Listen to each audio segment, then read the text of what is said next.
அண்ணன் எப்படின்னு சமாளிக்கிறீங்க அப்படின்னு பக்கத்துல இருந்து கேட்கலான்னு பார்த்தேன். அண்ணன் திருமானன் அவர்களே, நீங்க என்ன எவ்வளவுனா திட்டிக்கோங்க, ஆனா உங்க கட்சி மாறி ரொம்ப நாள் ஆச்சுங்க. அங்க நீங்களும் ஒரு 20 பேர் மட்டும்தான் இருக்கீங்க உங்க கட்சியில. நாங்க ஏன் உங்களுக்கு பதில் கொடுக்க மாட்டேங்கிறோம்னா, ஒரு 20-30 கட்சி தலைவர்கள் மட்டும்தான் பேசிக்கிட்டு இருக்கீங்க, ஆனா தொண்டர்கள் மொத்தமா இங்க மாறிட்டாங்க. நம்ம கட்சிக்காரெல்லாம் கேட்போம், என்னென்ன இப்படி திட்டிகிட்டே இருக்காங்க நம்மள, நம்ம பதில் கொடுக்க மாட்டேங்கிறேன்னு. நண்பர்களே, ஒன்னு புரிஞ்சுக்கோங்க.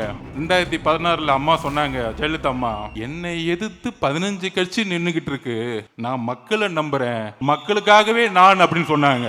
16க்கு அப்புறம் வரலாறு திருப்பியும் உருவாகிறது. 2026 நம்மளை எதிர்த்து திமுக கூட்டணி கட்சி 13 கட்சி, அதிமுக கூட்டணி கட்சி 8 கட்சி, அப்புறம் அடுத்தது இன்னொருத்தர் பேசிக்கிட்டே இருப்பாரு, பேச வேணாம். அப்ப ஆக மொத்தம் கிட்டத்தட்ட 24 கட்சி. அண்ணன் எப்படின்னு சமாளிக்கிறீங்க அப்படின்னு பக்கத்துல இருந்து கேட்கலான்னு பார்த்தேன். அதுதான் நம்பிக்கை, மக்கள் அவர் மீது வைத்த நம்பிக்கை. நீ கட்சி கட்சியா கூட்டணி உருவாகிட்டு இருக்க.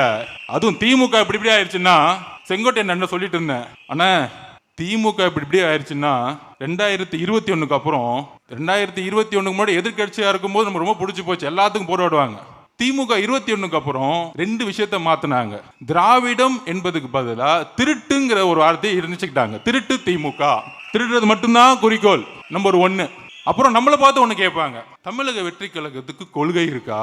என்னடா அது கொள்கை இருக்காவா? புரட்சியாளர் அம்பேத்கரையும் பெரியாரையும் இணைத்த ஒரே கட்சி 75 வருஷத்தில் தமிழக வெற்றி கழகம். இதை தைரியம் இருந்தா ஸ்டாலின் சார் செய்வீங்களா? உங்களுடைய அறிவாலயத்தில் நான் கேட்கிறேன், இன்னைக்கு பெரியாரையும் அம்பேத்கர் சிலையும் ஏன் இன்னைக்கு வரைக்கும் வைக்கல?